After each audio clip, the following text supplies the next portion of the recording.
अस्सलाम वालेकुम, मैं हूं इंजीनियर असद मुगल। आज की इस वीडियो में हम बात करते हैं ऑटोमेटिक वॉशिंग मशीन के बारे में कि कौन सी ऑटोमेटिक वॉशिंग मशीन आपके लिए ज़्यादा बेहतर रहती है।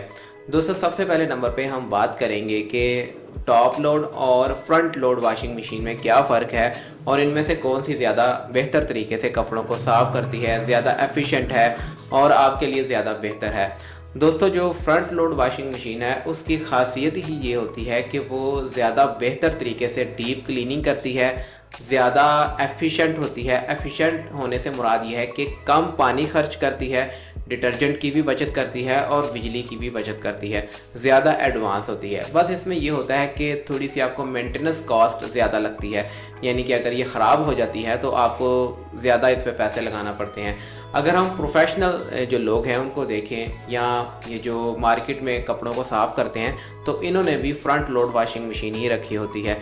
फ्रंट लोड वॉशिंग मशीन जो है वो इंटरनेशनली भी इस्तेमाल होती है। तो इसको अगर हम देखा जाए कि परफॉर्मेंस वाइज अगर देखा जाए तो इसकी परफॉर्मेंस ज़्यादा बेहतर होती है और ज़्यादा डीप क्लीनिंग करती है। और अगर हम टॉप लोड वॉशिंग मशीन की बात करें तो ये आपको ज़्यादा ईज़ी टू यूज़ रहती है, ख़ासकर पाकिस्तान में। पाकिस्तान की जो ख़वातीन है, क्योंकि वो टॉप लोड वॉशिंग मशीन इस्तेमाल करती आ रही हैं तो इसलिए ये इनके लिए ज़्यादा ईज़ी टू यूज़ होती है।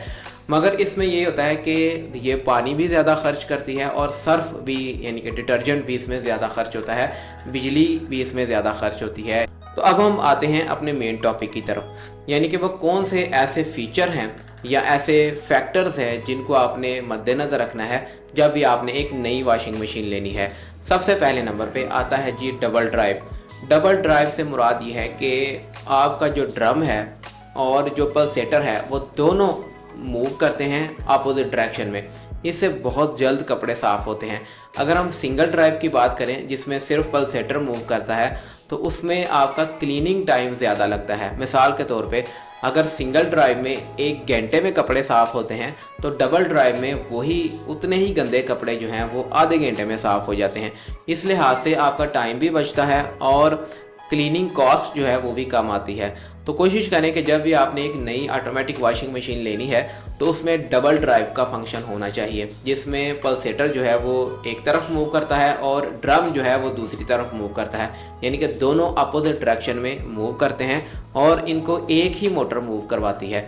तो जब भी आपने एक नई ऑटोमेटिक वॉशिंग मशीन लेनी है तो आपने इस चीज़ का ख्याल रखना है कि उसमें डबल ड्राइव का फीचर होना चाहिए, जिसमें पल्सेटर और ड्रम जो है वो अपोजिट डायरेक्शन में मूव करते हैं। इससे आपकी क्लीनिंग कॉस्ट जो है वो काफ़ी कम रहती है, टाइम की भी बचत होती है। दूसरे नंबर पे आपकी वॉशिंग मशीन में डीडी इन्वर्टर मोटर होनी चाहिए। नॉर्मल मोटर जो है वो नहीं आपने प्रेफर करनी, बल्कि डीडी इन्वर्टर मोटर। उसका फ़ायदा ये होता है कि उसमें डायरेक्ट ड्राइव होती है, यानी कि जो ड्रम है और पल्सेटर है वो डायरेक्ट मोटर उनको मूव करवाती है। उसमें कोई पुली या कोई शाफ्ट वगैरह या कोई गियर वगैरह इन्वॉल्व नहीं होता। तो डायरेक्ट ड्राइव का आपको फ़ायदा ये होता है कि शोर कम होता है, वाइब्रेशन नहीं होती और वियर एंड टीयर यानी कि मशीन जल्दी ख़राब नहीं होती, मोटर का ज़ोर भी कम लगता है, जिसकी वजह से ओवरऑल एनर्जी की भी सेविंग होती है, यानी कि मोटर कम बिजली खर्च करती है। और डायरेक्ट ड्राइव में मोटर की लाइफ भी ज़्यादा रहती है क्योंकि उसको ज़्यादा ज़ोर नहीं लगाना पड़ता और ना ही आपको मेंटेनेंस करनी पड़ती है या बेल्ट चेंज करना पड़ता है, कोई पुली में मसला आ गया है, इस तरह का कोई चक्कर नहीं होता। कोशिश करनी है कि आपने हमेशा डीडी ड्राइव इन्वर्टर मोटर वाली वॉशिंग मशीन को प्रेफर करना है। तीसरे नंबर पे आपकी वॉशिंग मशीन में पिलू ड्रम होना चाहिए। पिलू ड्रम जो है वो इस तरह का होता है जिसमें एक ख़ास तरह का जो पैटर्न है वो उभरा हुआ होता है। इसकी वजह से क्लीनिंग बहुत अच्छी होती है, जल्दी कपड़े साफ़ हो जाते हैं और गहरे से गहरा दाग जो है वो जल्दी उतर जाता है। तो हमेशा कोशिश करें कि पिलू ड्रम वाली जो वॉशिंग मशीन है उसको ही आप प्रेफर करें। इसके अलावा पिलू ड्रम ज़्यादा मजबूत और पायदार होता है, इस पर कोई डेंट वगैरह नहीं पड़ता और ना ही ये जल्दी लीक होता है। चौथे नंबर पे जो फैक्टर है वो भी बहुत ज़्यादा इंपॉर्टेंट है, यानी कि स्पिनिंग स्पीड। स्पिनिंग स्पीड जितनी ज़्यादा होगी, यानी कि जितने इसके आरपीएम ज़्यादा होंगे, मशीन उतने अच्छे से कपड़ों को ड्राई करेगी, खुश्क करेगी। तो कम से कम जो स्पिनिंग स्पीड है वो 1300 आरपीएम होनी चाहिए। 1300 आरपीएम से जो कम की मशीनें हैं वो ज़्यादा अच्छे से कपड़ों को साफ़ नहीं करती। तो कोशिश करें कि कम से कम 1300 आरपीएम होनी चाहिए या इससे ज़्यादा हो जाए तो बेहतर है। स्पिनिंग स्पीड के मामले में जो फ्रंट लोड वाली वॉशिंग मशीनें हैं उनकी स्पीड काफ़ी हाई होती है। इसी वजह से फ्रंट लोड की जो मशीन है वो कपड़े को ज़्यादा अच्छे से खुश्क करती है, ड्राई करती है। तो अगर तो आपको कपड़े फ़ौरन खुश्क होने चाहिए, आप चाहते हैं कि या प्रोफेशनली आपने मशीन को यूज़ करना है, तो फिर आप फ्रंट लोड को ही प्रेफर करें, क्योंकि ये ज़्यादा जल्दी और अच्छे से कपड़ों को खुश्क करती है। 5वें नंबर पे अगर तो आपकी मशीन में फजी लॉजिक मौजूद है। फजी लॉजिक एक ऐसा प्रोग्राम होता है जो कि मशीन को इंटेलिजेंट बनाता है। जब आप फजी लॉजिक वाली मशीन यूज़ करते हैं तो वो ऑटोमेटिकली पानी का इस्तेमाल करती है, जितना उसको पानी चाहिए होता है सिर्फ वो उतना ही लेती है।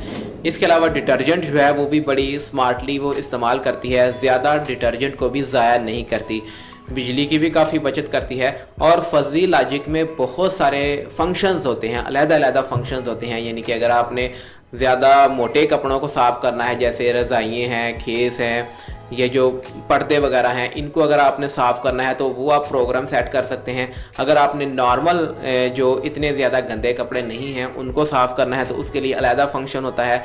और भी काफ़ी सारे इसमें फैब्रिक्स और लोड के लिहाज से ये डिसाइड करती है कि कितना मशीन को यूज़ करना है, कितना पानी यूज़ करना है, कितना सर्फ यानी कि डिटर्जेंट यूज़ करना है, इन सारी चीज़ों का वो ख्याल रखती है। तो अगर तो आपकी मशीन में फजी लॉजिक मौजूद है तो बहुत अच्छी बात है। फजी लॉजिक वाली जो मशीन है वो थोड़ी सी कॉस्टली होती हैं, महंगी होती हैं, तो अगर आप ये अफोर्ड कर सकते हैं तो मेरा आपको मशवरा है कि फजी लॉजिक वाली जो मशीन्स हैं उसको ही आप ख़रीदें। तो मैंने जो शुरू में बात की थी फ्रंट लोड और टॉप लोड की, इनमें थोड़ा सा मैं एक्सप्लेन कर दूं, क्योंकि शुरू में मैंने सिर्फ जो है खूबियाँ ही बयान की हैं फ्रंट लोड वॉशिंग मशीन की। तो फ्रंट लोड वॉशिंग मशीन की कुछ खामियां भी हैं जो कि मैं आपके सामने रखता हूं। जो फ्रंट लोड वॉशिंग मशीन है एक तो बहुत ज़्यादा कॉस्टली होती है, क्योंकि ये सारी इंपोर्टेड होती है, बाहर के सारे इसमें पार्ट्स इस्तेमाल किए गए होते हैं, इसी वजह से ये काफ़ी ज़्यादा महंगी होती है। और अगर इसमें कोई इसका पार्ट्स ख़राब हो जाता है या कोई इसमें फॉल्ट आ जाता है तो इसको सही कराना भी काफ़ी मुश्किल होता है। जो यहाँ के लोकल मैकेनिक है वो तो इसको हाथ भी नहीं लगाते, तो ये इसमें एक डिसएडवांटेज आ जाता है। इसके अलावा इसको इस्तेमाल करना थोड़ा सा मुश्किल होता है, ख़ासकर हमारी पाकिस्तानी ख़वातीन के लिए, क्योंकि इसमें सामने से कपड़े आपको लोड करना पड़ते हैं। तो इसमें क्योंकि हमारे इधर टॉप लोड वॉशिंग मशीन इस्तेमाल की जाती है, इसलिए ये थोड़ी सी आपके लिए दुश्वारी का बायस बनेगी। और इसमें जो है वो स्पेस ज़्यादा आपको चाहिए होती है, यानी कि इसको आप एक जगह से दूसरी जगह मूव करना आपके लिए थोड़ा मुश्किल होता है। आपने इसको एक जगह पे फिक्स करके रखना होता है और काफ़ी ज़्यादा इसको जगह चाहिए होती है टॉप लोड की निस्बत, क्योंकि ये थोड़ी सी चौड़ी होती है। तो अगर तो आप ये सारी चीज़ें अफोर्ड कर सकते हैं तो मेरा आपको मशवरा है कि फिर आप फ्रंट लोड वॉशिंग मशीन ले लें।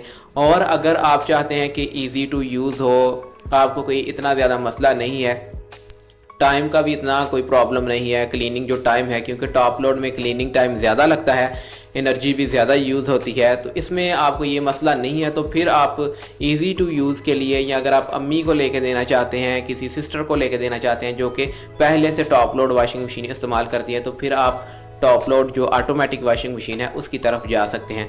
इसमें भी काफ़ी अच्छी धुलाई होती है। ये फीचर्स जो मैंने आपको बताए हैं ये मौजूद होने चाहिए। इसके अलावा दोस्तों, अगर आपके जहन में कुछ सवालात हैं या आप कुछ पूछना चाहते हैं या आपका कोई और घरेलू मसला है होम अप्लाइंसेस से रिलेटेड, तो आप मुझे कमेंट करके पूछ सकते हैं। मैं इंशाल्लाह बर वक्त रिप्लाई करने की कोशिश करूँगा। वीडियो पसंद आए तो एक छोटा सा लाइक ज़रूर कर दिया करें, मेरी काफ़ी ज़्यादा हौसला अफजाई हो जाती है। मिलेंगे इंशाल्लाह एक नई वीडियो के साथ, तब तक के लिए मुझे इजाज़त दें। अल्लाह हाफिज़।